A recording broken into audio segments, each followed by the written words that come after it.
ভারতে বসে বসে শেখ হাসিনার বিভিন্ন পরিকল্পনা, ফোন কল রেকর্ড বা বিভিন্ন কর্মসূচির যে ঘোষণা সোশ্যাল মিডিয়া প্ল্যাটফর্মে, ফেসবুকে, ইউটিউবে, বাংলাদেশ আওয়ামী লীগের যে ভেরিফাইড ফেসবুক পেজ আছে, ইউটিউব চ্যানেল আছে, সেখানে নানান কর্মসূচি, সরকারের বিভিন্ন জিনিস সম্পর্কে তথ্য তুলে ধরা, কিছু কিছু ক্ষেত্রে গুজবও থাকে, সত্যও থাকে। এই যে অ্যাক্টিভিটিসগুলো চালাচ্ছে, এতে বিব্রত বোধ করছে সরকার।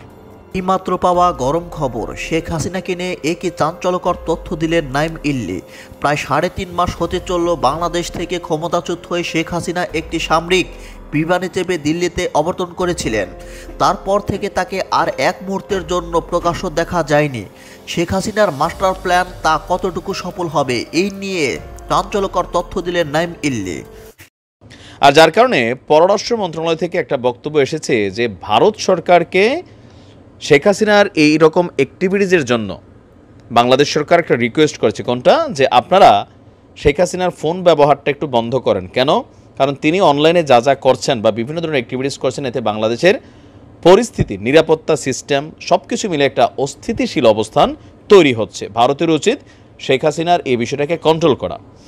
তো ধরেন ভারত কন্ট্রোল করতেছে, কথার কথা, শেখ হাসিনা কি চুপ হয়ে যাবেন?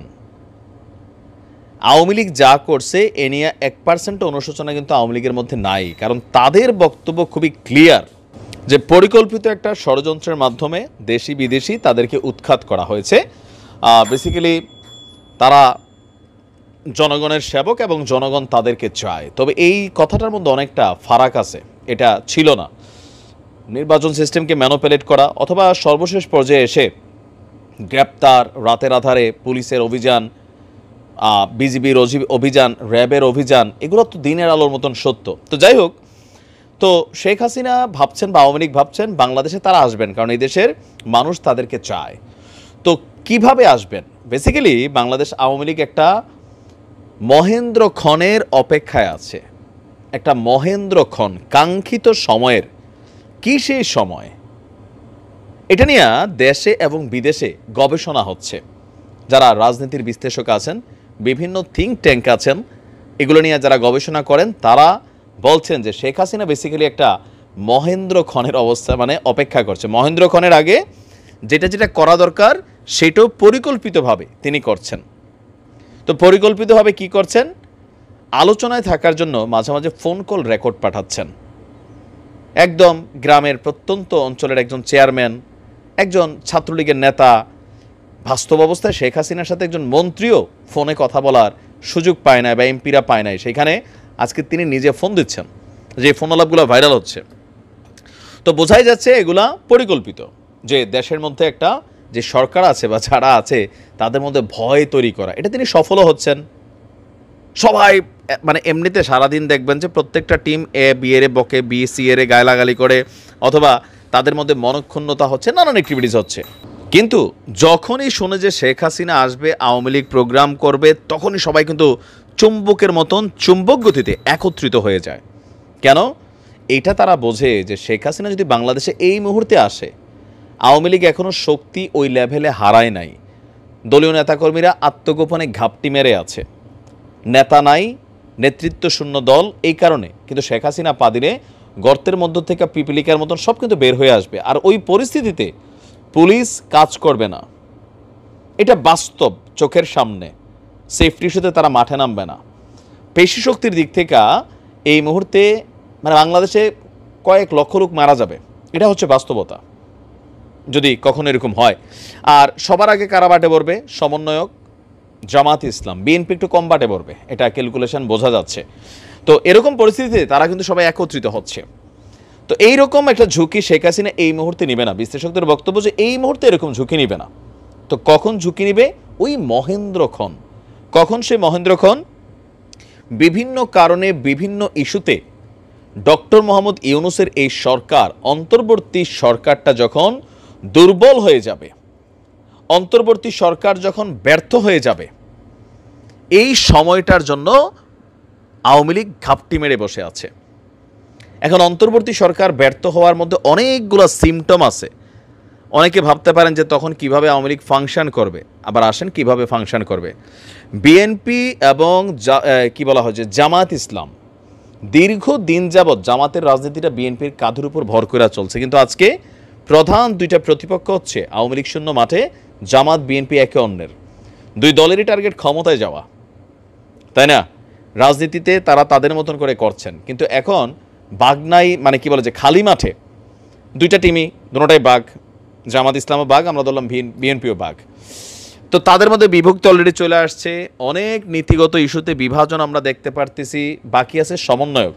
তো সমন্বয়করা কোনো পলিটিক্যাল ফোর্স না, তারা স্টুডেন্ট, বিভিন্ন মতের বিভিন্ন শ্রেণীর পেশার মানুষ, তাদের সাথে কানেক্টেড। তো তাদের মধ্যে বিভাজন হয়েছে, নানান দিকে তারা ভেঙে গেছে। আহত ছাত্ররা মানে নানান ধরনের অ্যাক্টিভিটিস উপদেষ্টা নিতে হবে। আপনারা জানেন যে কাফনের কাপড় পরে নাকি নামার পরিকল্পনা করতেছে, আহত স্টুডেন্টের মধ্যে থেকে একজনকে উপদেষ্টা বানাইতে হবে। আরও বিভিন্ন জায়গায় উত্তরবঙ্গ থেকে আওয়াজ উঠছে, আমাদের এখান থেকে না এলে উত্তরবঙ্গ ব্লকেড হয়ে যাবে। এই যে অ্যাক্টিভিটিসগুলো তাদের শক্তির বিভাজনের দৃশ্যপট। আমজনতা, দ্রব্যমূল্যের ঊর্ধ্বগতি জনগণের ধৈর্যকে নষ্ট করছে। কেউ কেউ বলছেন আগেই তো ভালো ছিলাম, ধান্দাও ছিল, খরচও করছি, এখন ধান্দা নাই, খরচ তো বাই করতে হয়। সরকার ট্যাক্স কমাই দিয়েছেন, জিনিসপত্রের দাম কমতেছে না, সিন্ডিকেট ভাঙতে পারতেছে না। আবার অন্তর্বর্তী সরকারের অনেক উপদেষ্টা যারা আওয়ামী লীগের সময় আওয়ামী লীগের তাবেদারি করেছেন, তারা এখন এখানে কানেক্টেড হয়ে গেছেন, তাদেরকে নিয়ে চলছে।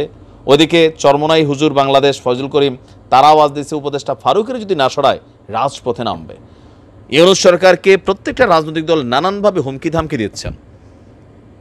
ইউনূস সরকারও নিজে বলে ফেলছেন যে অন্তর্বর্তী সরকারের মেয়াদ যত কম হয় ততই মনে হয় ভালো।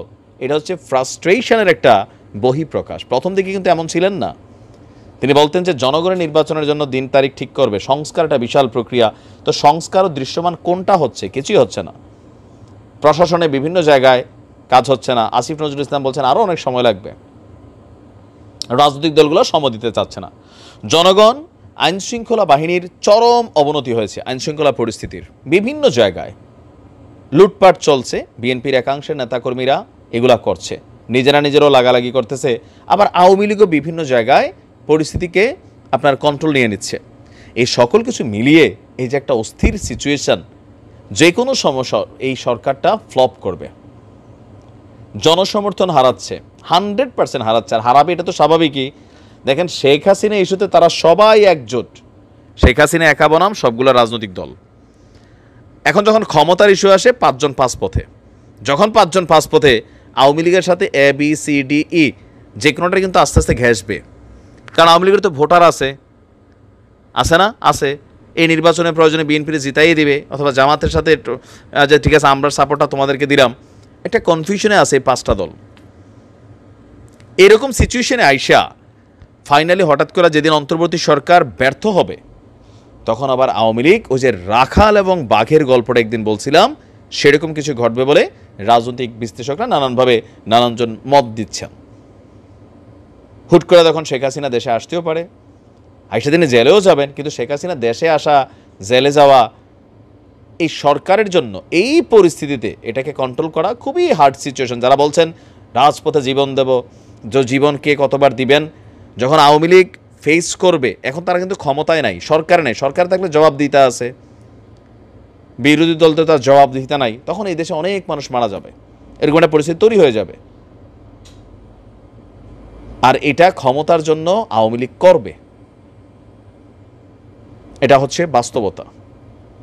এখন এর ভিন্ন রকমও ঘটতে পারে।